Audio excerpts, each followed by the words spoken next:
business algorithms have been replicated into club talent ID. A good number will enable him to say, right, okay, we now need eyes on this guy. The top scouts can see the potential of the younger ones. Welcome to this, another episode of my podcast, Pints of View, where I sit and have the opportunity to interview some of my friends of the world.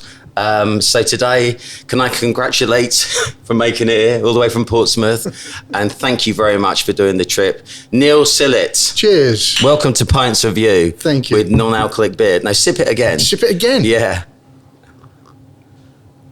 Yeah. You hate it, don't you? Yeah, well. It's the only way I can actually survive the day of recording, and by the way, that isn't a pint. No. So it's just the right size for my mate Dean. So Neil said I've known for 22 years. We had a business together. He played professionally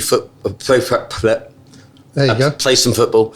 I'm not going to try today. Played football. He went into coaching. And then comes from football royalty, physio, and then we worked together. Placed Rob Lee, very proud of that. He knows more about wood burning stoves than any other person I've ever met in my life. It's a bad story. And more recently, managed internationally, managed the Costa Rican national team. Good times. Good times. And now teaching people from the FA how to be better scouts, which is great. And that you currently have what I think is the hardest job in the world. Then you can't even argue with me on it because they still pay the bill. Now you're looking after Scottish FA as the chief scout. So you've got Billy Gilmore and a lot of blank spaces. So congratulations again. Thank you very much for making it here. You are a legend. We did play golf in the week, and I know most of your body parts don't work. So it's just lovely to have you here, sir.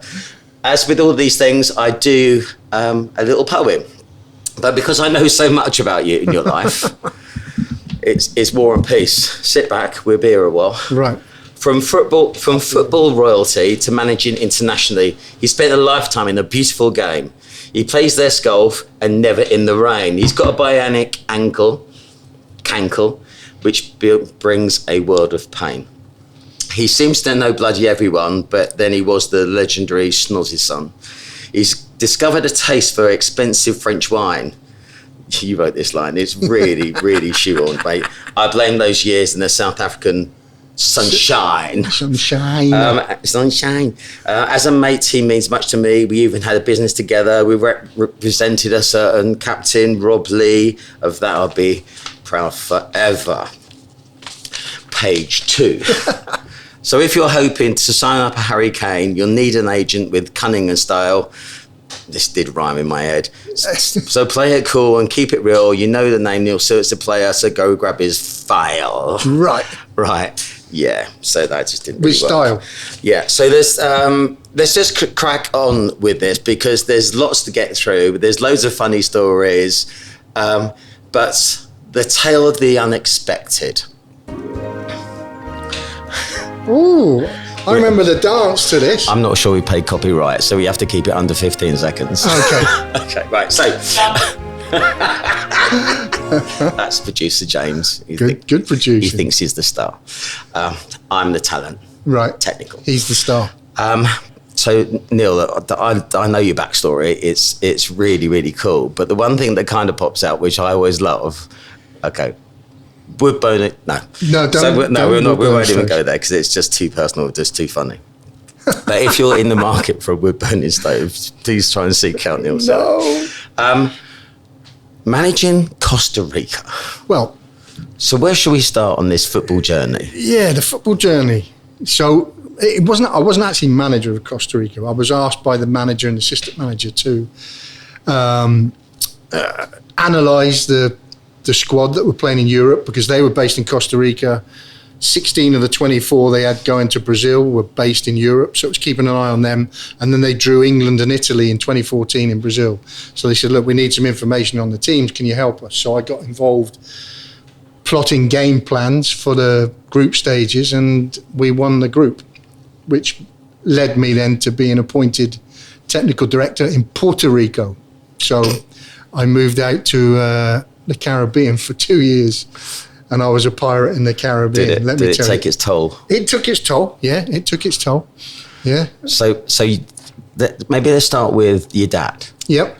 Because your dad was very famous. Yeah. Managed Coventry, did quite well. Managed a cup final. Yeah. And skipping on the Wembley turf. Yeah, really good. He did. He played. My grandfather played loads of times, professional. Died in the war, and then a great story actually that my uncle was at Southampton playing in their first team when he was 17, and Chelsea manager Ted Drake came to sign him. One of the first 5-figure transfer fees, 1953, 54, something like that. Sorry, every time a horn goes off now, I just think lie. It's like we've got the Marleybone lie detector. Are you sure? I think the year might have been not. That wasn't the right year. It's around there. Yeah, I'm telling you. Yeah. So Southampton agreed the deal, but my nan had a pub in the New Forest, and obviously she'd lost my grandfather in the war. So my dad was 4 years younger, and Ted Drake drove out in a Bentley to the pub to sign my uncle. And she said, "No fucking way are you signing him." And he went, "What's wrong? We're going to make him a hero. He'd be a Chelsea captain," which he actually was. And he scored the goal that won Chelsea's first league title in '55. Yeah, no, that's true. And then she said, "You can't take him because he looks after the Herbert," which was my dad. And he runs riot around the New Forest. You can take them both, but you can't take just the older one. So my dad signed for Chelsea at 15, and then he ended up playing more games than my uncle for Chelsea. So the football story was continuing then. I was the third generation to play very poorly. They were all much better than me. And I soon realised I was flat out. So I got my physio qualifications and my coaching qualifications when I was very young. And then we won the FA Youth Cup in the first year that we were all together. So where was that? At Coventry. And then I found working... So a nice bit of nepotism there. There was a bit of nepotism. But we only had 4 members of staff when we beat Tottenham in the cup final. You what? 4 members of backroom staff.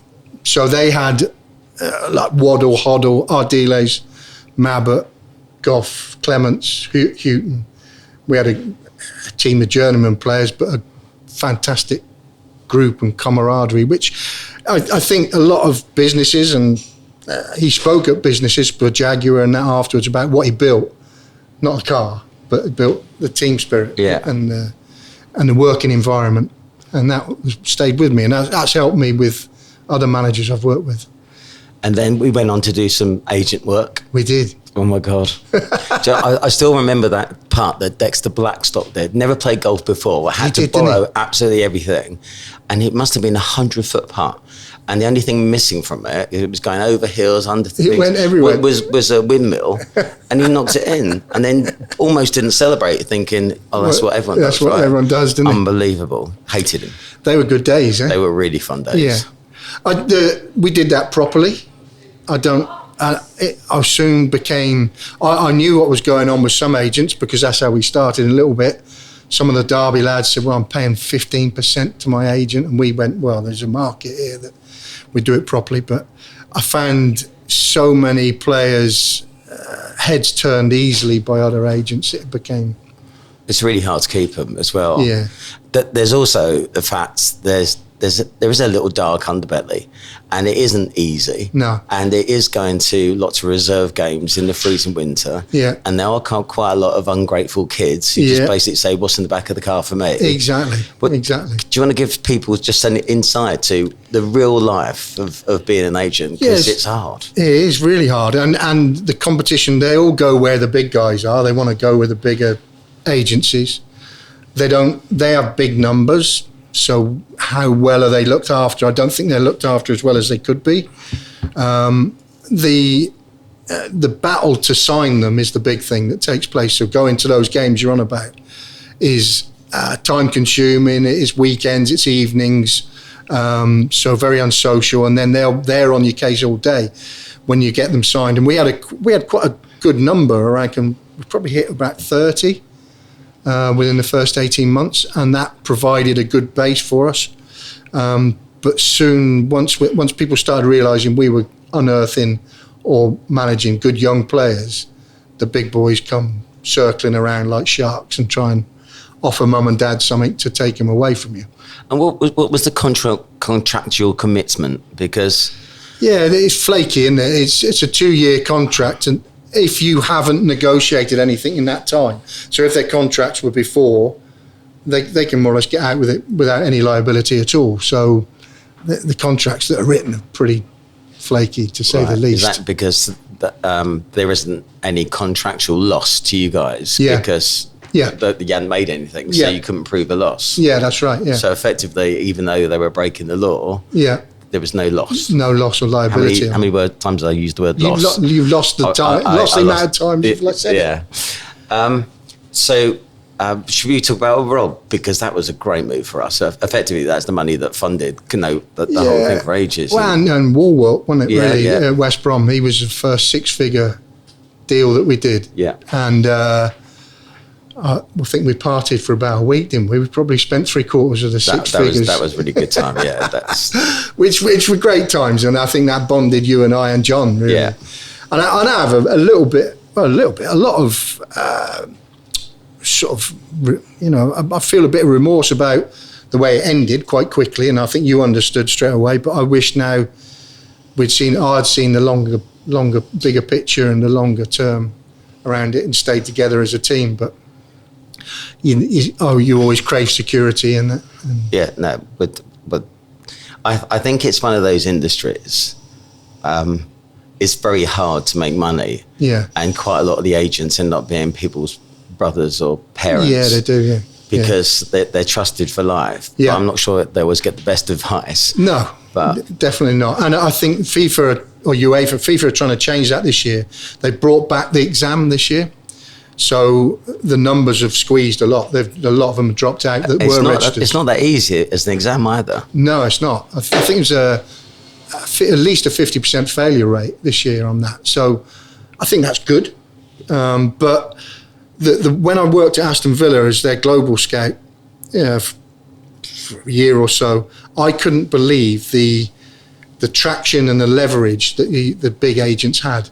So that, although third-party ownership is supposed to be out of football, it's not, because without the agreeance of that agent getting paid what he thinks, and that's a random number.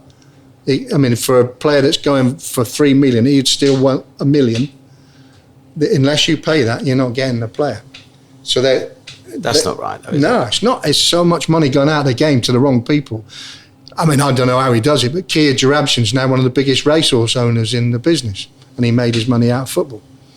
Probably got 25 runners at Royal Ascot this week. Unbelievable. He is unbelievable. But he picks a random number based on the fact that he's representing that player. And makes them pay it. So even if the move is right to the player, the player won't get to hear about it because he just won't pass it on. Yeah, which is, I think that's where... It's corrupt. It's corrupt, and it should be policed much tighter and much better by all the authorities. I think that our league and our FA and whoever the governing bodies are have squeezed FIFA to do that, because we're the only league that pays those stupid agents' fees. So I love this whole thing about scouting, because I think obviously your dad worked for Sven, didn't he? Yeah, he did. Yeah. So, and finding talent. Well, funny enough, I have shoehorned. That's what I do for a living. Yeah. I wonder if there's any similarities between what you do to spot talent and the data and numbers, because it becomes so much more sophisticated. Yeah. I teach people how to scout talent. Right. You teach people how to scout talent. Yeah. How do you do it? What are the go-to? What are the things that we could potentially just leverage from your infinite wisdom on this? I think there's 3 different parts to it now. So youth academy scouting, totally different to the next development phase or... what age group is that, by the way? I would say under 8 through to 16. It's madness, isn't it? It's madness, yeah. And I'm not great at under 8s, but we're doing a lot of research. After 8s. Hey, boom, boom. What, you're too far away from the clap.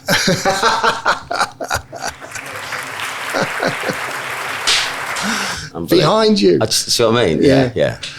So that's a specific, but our numbers here are going a bit technically, but the first quartile signings in academies is 48% of all of them. So boys born between September, because they're bigger, stronger. So, and it's massive.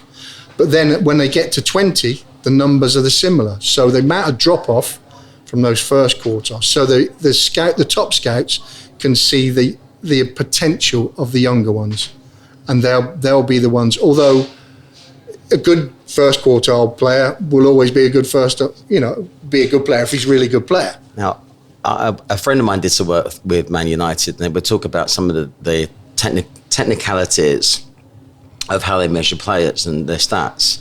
And these days, it's not always to do with, because they want them to be fast and athletic, but it's not to do with how fast they are, it's how quickly they change direction. Agility, yeah. Yeah, so what age group do things kind of change where you look at measuring the grown-up stuff? Yeah, so between 17 and 21, and then older.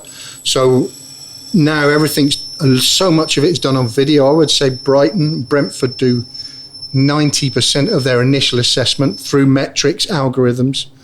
Even Tony Bloom's leagues, he has graded leagues that come through. So Ecuador's proving one. Sorry, it's Tony Bloom. He's the owner of Brighton. Okay. And his business algorithms have been replicated in his club Talent ID. Right. So a lot of that will be the metrics he puts in, which means a good number will enable him to say, right, okay, we now need eyes on this guy.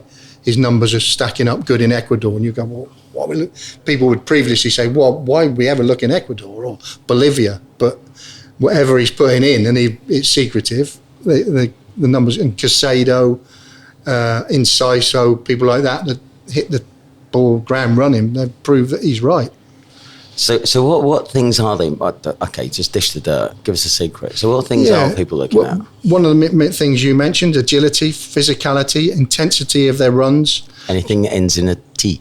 It depends what language you're speaking. So because they'll relate to the top Premier League players. So he'll take research from what makes a top Premier League player, put that into the system, and then whatever league they turn up in, if their numbers start to be similar, then they'll get flagged up, and then scouts will watch them 6 times on video. They've signed 2 or 3 without even going and see them live. So that's breaking the mold, definitely. So they're getting these kids in cheap. Yeah.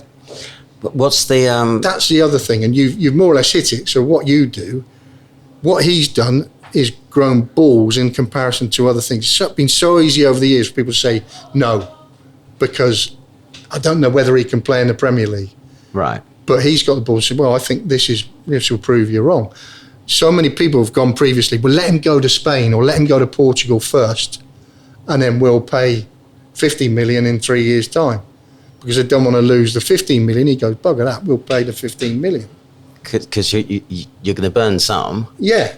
But actually, overall, it's going to save you a fortune. And you'll still burn some at 60 million. Everyone goes about Pep's recruitment or Man City's. They've got plenty that they've done their dough on, and Mendy being one. Yeah. And due diligence is another factor I'm sure you go into a lot. Yeah, I can't believe that people hire, if they buy talent in, they don't actually go and take references. Unbelievable. I just don't, I bring it up on the Talent ID courses that DBS checks for all staff in academies and senior team have to be done. But you'll sign a player and you don't DBS check him. And I can't work that out. But even if you're paying, in the corporate world, I'm sure if you're paying someone 150 grand, you'll do a thorough due diligence check on their background. Yeah. But they don't in football. And we're promoting that now. I'm promoting it with 2 ex-Met police guys. Yeah, well, it makes perfect sense. Wouldn't it? I mean, if you're paying 50 million You want to know what time he goes to sleep and what time he's on his phone till, and how does he sleep. And so when they bring these players into the country, what sort of infrastructure do they walk into? So they, they're coming from. Sometimes they might come from an impoverished background. And they're not being used to, turning up at Man City or Brighton. Yeah. How are they looked after? They have player liaison and player liaison teams now for them. So they'll have an integration. There'll be hopefully, depending on where they come from, a language pal in the club, or a translator with them for the first however long they want them. And then help with finding accommodation, transport every day till they find their way around. So there's a lot goes on with, I would say 60-70% of the Premier League clubs would do that sort of thing. It's main sponsor time. So a massive shout out to Kingsbridge Insurance Group and specifically Elements. This truly unique and brilliant one place, one solution, staffing and compliance reliance tool is making a massive difference. It's a way to reduce your business op costs and fund some very questionable and random life choices.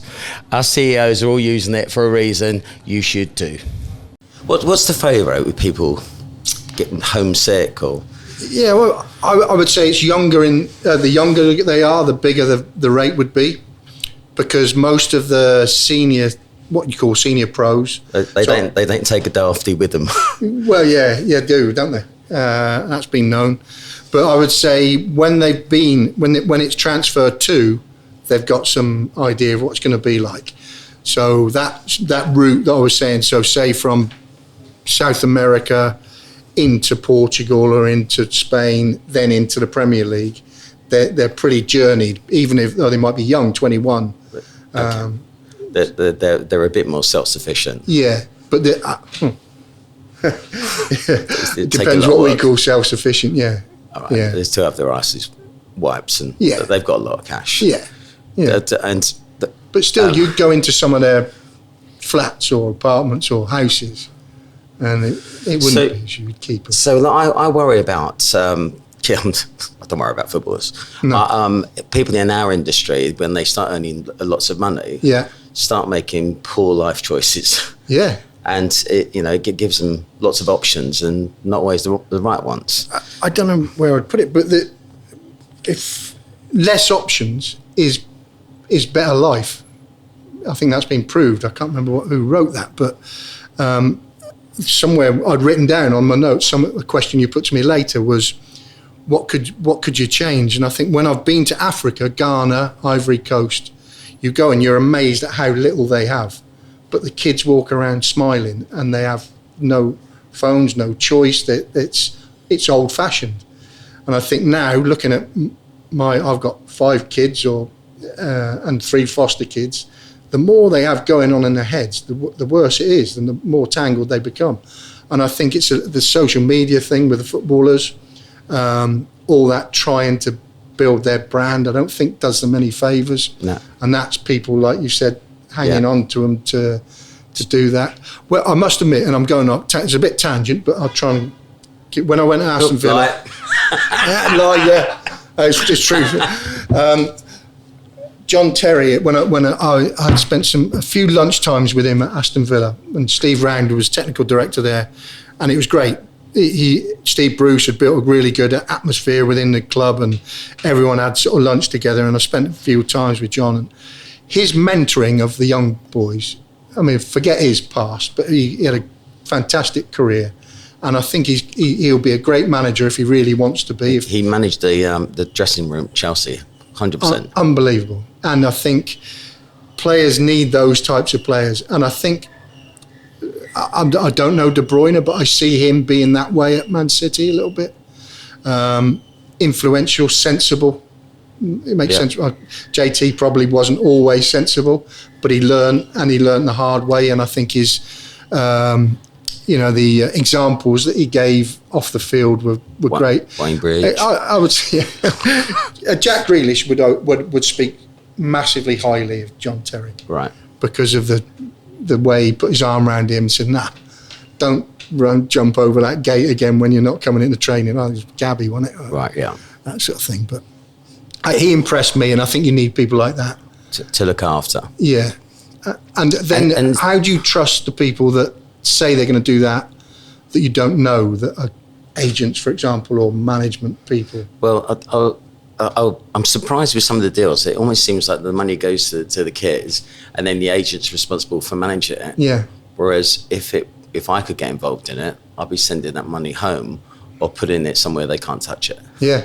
So keeping it out of their hands. Don't change them too quick. That's right. Yeah, definitely. So I made Alex, mistakes recommending Yeah. IFAs, who I They thought trust. they knew what they're talking about, but they took my money and other people's. So I know for a fact that you've still got Alex Ferguson on speed dial. So Yes. nobody really did it better No. with that generation of kids than Sir Alex. Yeah. What do you think made him so good for so long?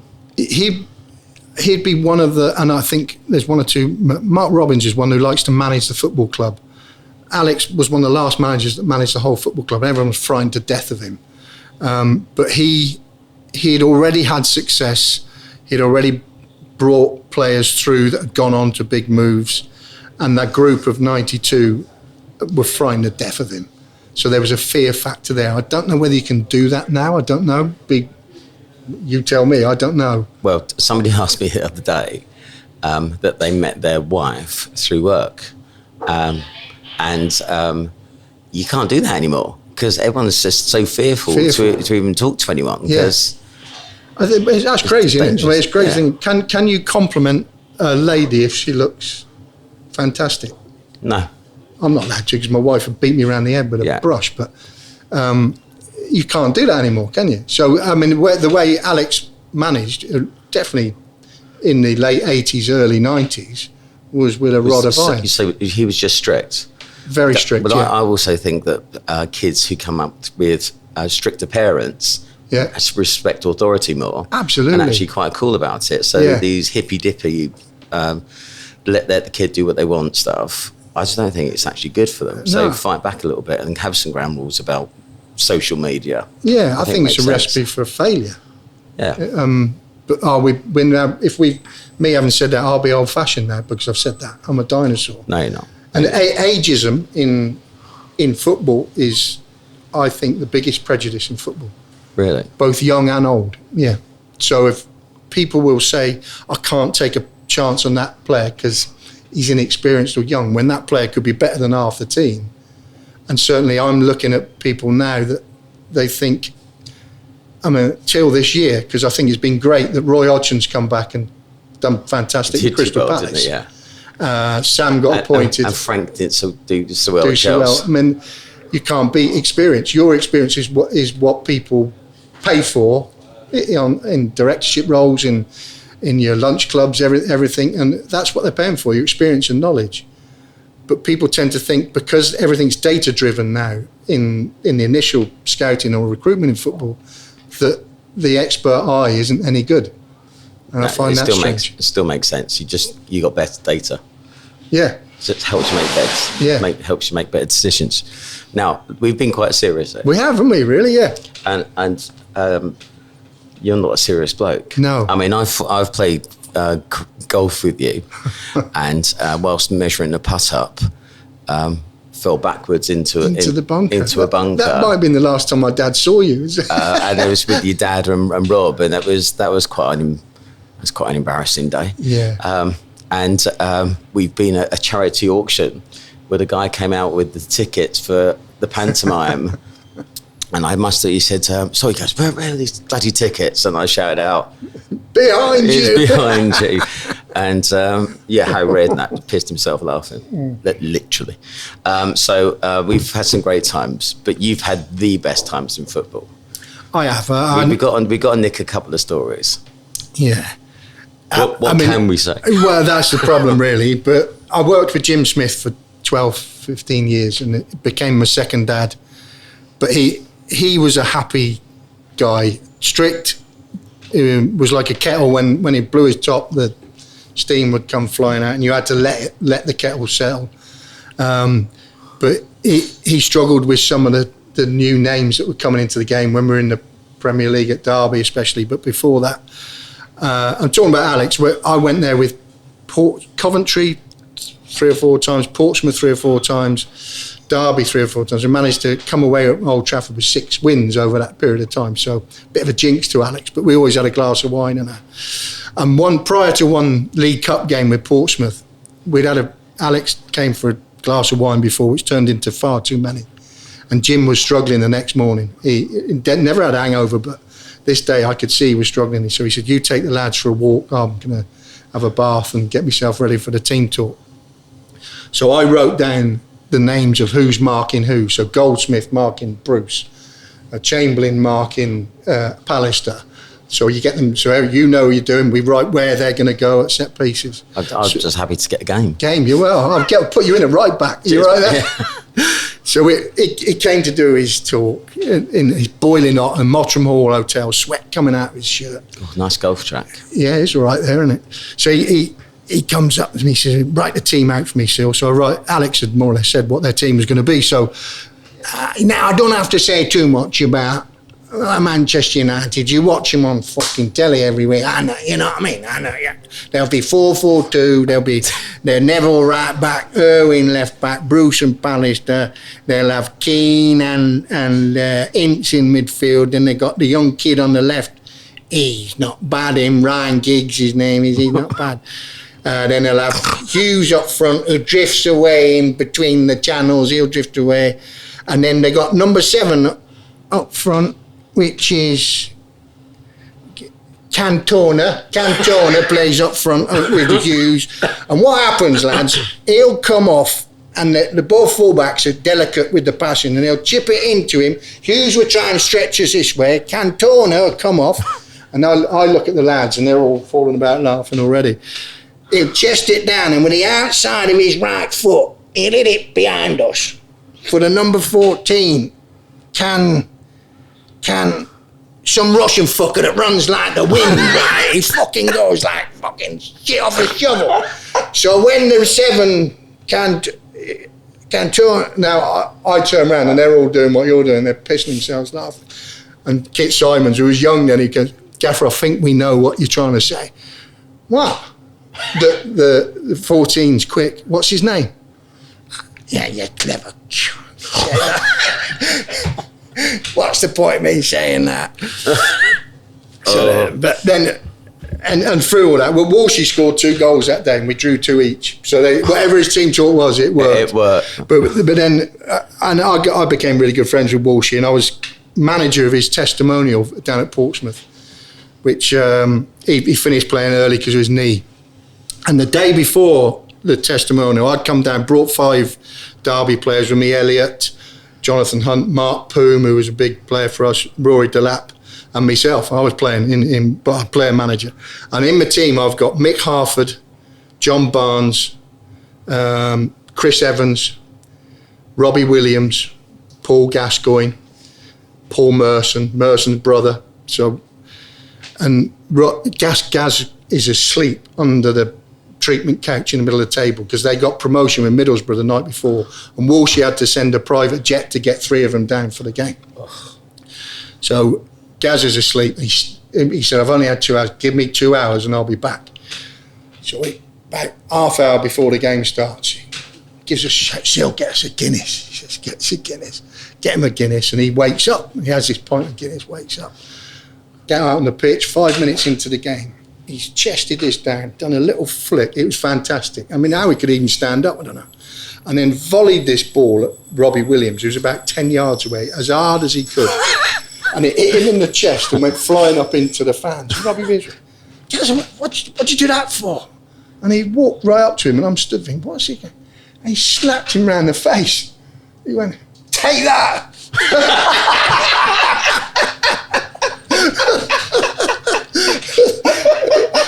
It was my strangest moment in management, and it didn't last long. But he was something else, Gazza. And, I don't want to wrap this up, but and then we went in the showers, right? And Gazza said, "Sing us that song." And he went, "What, Angels?" He went, "Nah, that's crap. Angels, don't sing Angels." Went, well, you know what one do you want me to sing? He said, "You know, the one where you dress up as a spider and dance." I don't know. I've never. Oh, I know. Let me entertain you. He said, no, there's no fucking chance of that. He was brilliant. A huge thank you for all of the support from Corporate Peaks. Now, if you want to maximize how you incentivize, you have to phone these people. Business-related events, lunches, conferences, and fun trips. From snow and black runs to tequilas and after sun, they just do it better. Right.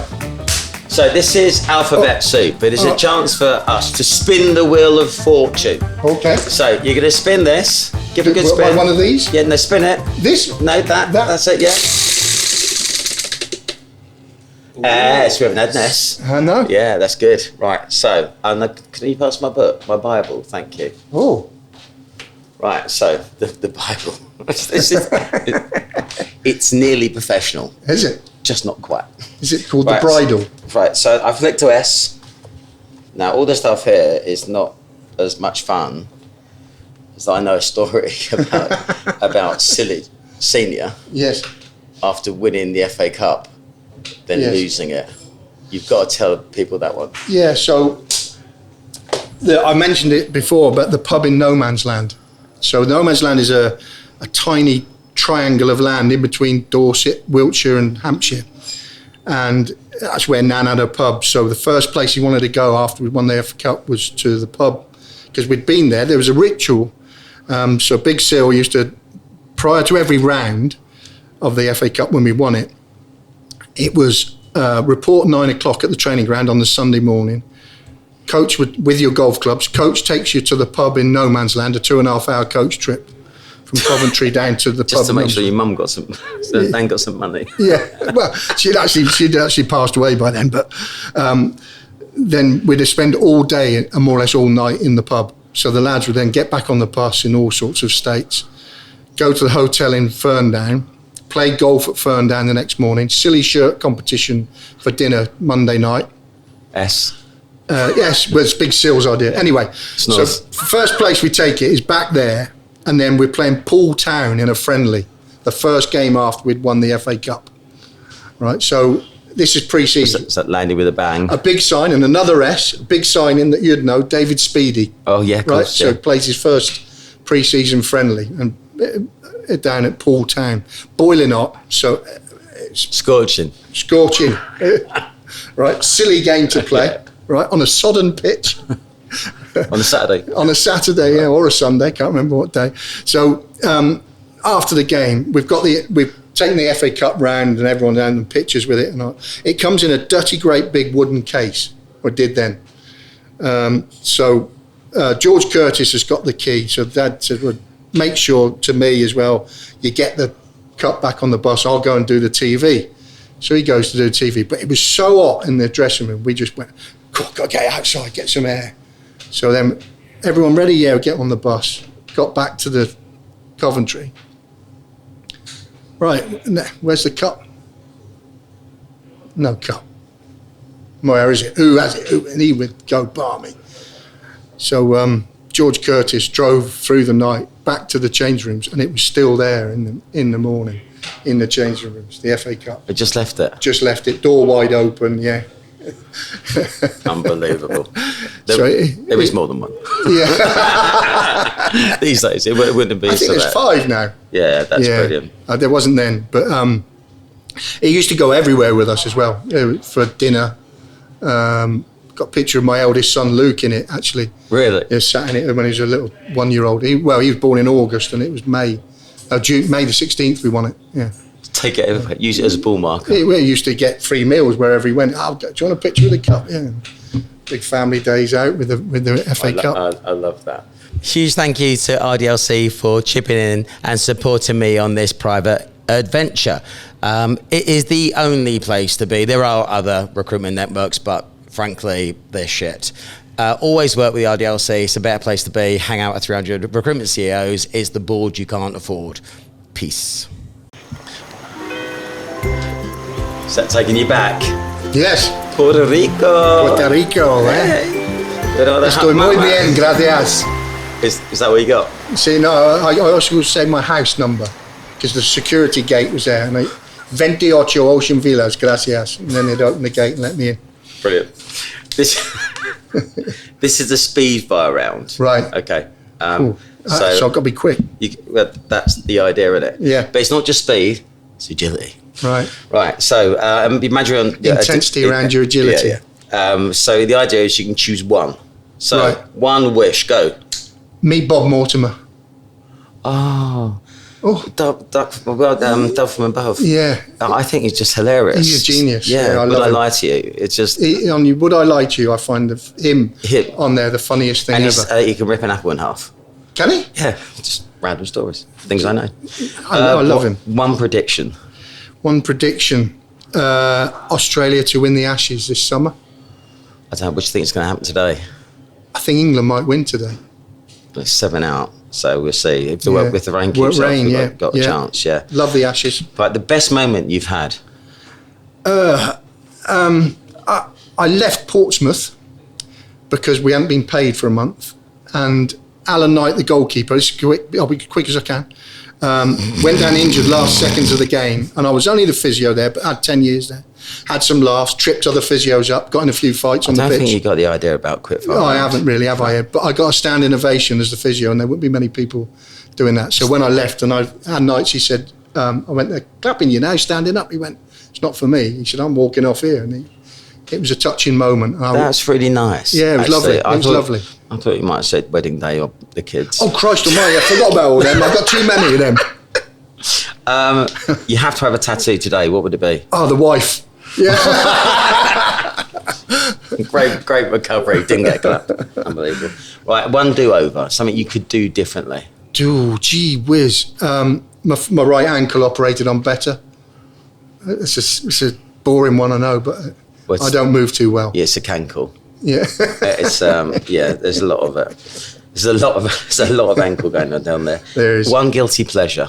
I spend too much money on red wine. But I can't drink rubbish wine anymore. Well, what's the entry level price these days? 40 quid. Okay, and what's your recommendation? You were mentioning one to me. My recommendation, you should be buying Bone at the moment, but because they're going up massively in price. But Gevrey Chambertin or Lynch Barge are my favourites. Lynch Barge is unbelievable. But, really? Yeah, but that's 110, something around per bottle. Imagine what that'd be in a restaurant. Yeah. One sporting victory you wish you had. Ooh. Win the Masters. Win the Open. Man. Oh, I love the Masters. Cup. I've never been to the Masters. I'd love to go to the Masters. That was subtle. Yeah. Is that what you're doing? Is that my payment for this? Is it? Yeah. You and me for a week? No. Yes, you and me for a week at the Masters. No. Right. So you've already mentioned Bob Mortimer, but one person another one you'd like to meet. Well, yeah, I love that type of person. Stephen Fry. I love him as well. He walks around it, his face like a slapped ass. Does he? Yeah, but they all do. But you can't help that. But Julian Clary's like it. Or I'll tell you who used to walk around, you see Gary Glitter. Oh, he got put in a place near us very recently. Oh, really? Like not for long. No, he soon made another mistake. Yeah. To be fair, I remember on my number plate, G4RYG. Oh. And someone was beep, beep, beep, beep, beep, beep, beep, beep, beep, beep. Are you Gary Glitter? Yeah. Well, you are. In a roundabout way. Oh. Glitzy. Oh, I don't know. Okay. Nice play. Nice recovery. But if you see Stephen Fry, try and grab him and say, Seal wants to meet you. Yeah, I will do that. Yeah. He likes his cricket. And dance. One food for the rest of your life. Oh. Crab linguine. Very specific. Yeah. Not lobster. No, I prefer crab to lobster. Lobster goes into a pub. Robin says, I can't serve you. It's why not? Because you're barred. Why am I barred? You're in here last night giving all that. Yeah, sorry. One luxury item, one thing you can't do without. It's sad. I would say laptop. Can't do that with laptop. Painkillers. You got I can do that. I've got very high pain threshold. Yeah. You could have children. Right, one phone call. Oh, you keep doing me on that. Well, one phone call to my children to tell them I'm sorry I left them out of that one. One mantra. Something that you live by. Maybe something that you might have got from Dad or from Jim. Great environment, be happy, smile. Do you not think that happy people are like magnets and good things happen to happy people? Absolutely. Happy people make money. Apart from me. I'm a happy person. I haven't made any money. You're spending 120 quid on wine, mate. It's not so bad. Brilliant. Our last guest said he drives a Transit. So you're doing all right. A massive thank you and shout out to Target Recruits, the #1 Salesforce-based recruitment-centric CRM. Now, they are the ultimate single moment of truth for aspirational business leaders in recruitment. If you're not aspirational, I wouldn't bother. Right, 2 truths and a lie. I think. Now I will give money to any charity of your choice. Yep. If I don't get it right. Right. Okay. Now, Right. I happen to know for a fact you had 3 truths written down. Right. I've got one. 2. Every time. Okay. So, I was in a bar in Las Vegas with Ryan Taylor, and we wanted to get into the better bit, into the VIP bit. And he said to the bouncer, he said, "I've got Mike Ehrmantraut with me from Breaking Bad. Let us in." And they thought I was Mike Ehrmantraut. Which one's he? Mike, you know, he's the shooter, really, the killer. Oh, really? Yeah, the guy with the bald goatee. Yeah. So they He's piled it on. he bought it. No, Mike's a big lad. Okay, right. Yeah. Next. I lost my passport in Buenos Aires and went to the embassy, and it took about 3 hours. But my flight was going. My business partner Trevor was on the plane, and they took me through diplomat bits and got me on the plane just as they were pulling the door shut. Nice. Sweated my nuts off that day. Now then, the last one. I reckon this is a lie. Do you not think? He's not sold it well, is it? Now then, let me think. Let me think of the last one. Please don't say you're a Leo. Hang on. We won the FA Cup, right? And we took it to Paul, and we lost the FA Cup, right? Can you believe it? Right, unbelievably poor effort yourself. I don't think they thought you were a bloke from Breaking Bad. No, you're right. 250 quid, that's another charity. Down the drain. Love it. Brilliant. What do we do, Skip? Ice rating yourself. Oh, right, so. We'll go back in time. Right. Ooh. What advice would you give to the 18-year-old Neil Sillett? I would have looked after my body a little bit better when I was 18. Well, you can stop eating now. No, I didn't. I did eat an awful lot then, but I got involved and sidetracked when I was playing very easily, and wish I hadn't done. It was that gen, though, wasn't it? Yeah, it was that gen. But now I look at guys that get involved in everything at that age, and I go, I've got my godson maybe being sidetracked at the moment, 18, 19, by other things, and you have 10 years to make a great living in football. And thankfully at 60, I'm still in football, so I'm not okay, but I'm okay. Yeah. And I wish I would have behaved a bit better when I was 18, yeah. Yeah, I made some pretty questionable choices along the way, but, you know, c'est la vie, regrets, bollocks. Yeah. Yeah, I think that's a great idea. I think everyone can look after themselves a little bit more. Yeah. It's time for emergency question. Oh, right, so. So, pick I'm going to start with my favourite question. Yeah. Given the fact that you've thrown your children under a bus already. I've got many. They'll all get over it. Which is your favourite child? Oh! Well, I've got 4 boys and a girl. Right. That's So all I'm one saying. of the boys. Oh, no, I can't do that. You're killing me there, man. I love them all the same, my children. But I'd like to see my daughter get married one day to a nice guy, a golfer that's got a membership at Wentworth. And money. And money, and maybe plays the PGA Tour and takes me to the Masters. And I've got a guest ticket to take you with me.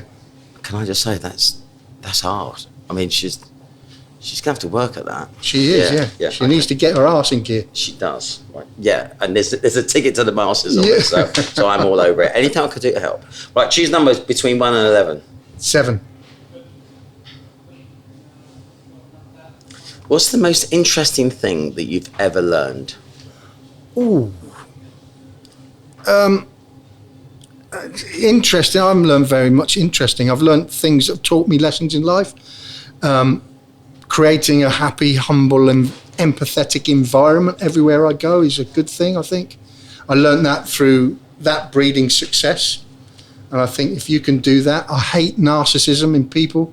I know a lot of businessmen are narcissistic. Well, I'll be honest with you. Yeah. We seem to get on remarkably well, and that I am the most narcissistic. No, you're not. I'm right up there. Welcome to my podcast, all about me with my mates. The clues are there, sweethearts. Brilliant. I do think, actually, if surround yourself with better people, and you will become a product of your environment. So if you hang around with dickheads, you become a dickhead. Yeah. So it's, I think that's really cool. What's your favourite conspiracy theory? I'm not very good at these conspiracy theories because You believe them? I believe them all, yeah. I'm intrigued by what happened to Lincoln, and I'm intrigued by what happened to JFK as well. The amount of conspiracy theories around that blows my brains out a little bit. I love American history, and some of that, there's some stuff about Denver Airport as well, which I started looking into when I went to Denver, and that's crazy. All the bad uns in Denver buried under the airport runway, stuff like that. Yeah, and I'm in for that. Well, if there's ever an airport runway being built, I'll just make sure I behave with you. Yeah. Okay, give me one more number. 4. Say 8. 8. Brilliant. What's your best pub quiz fact? Oh man. What's the only bird in the world with a penis? Oh, there's a few of them. There's a few more these days. You can travel the world like I've lucky to been. You see. Oh my god. Yeah. The pub fact.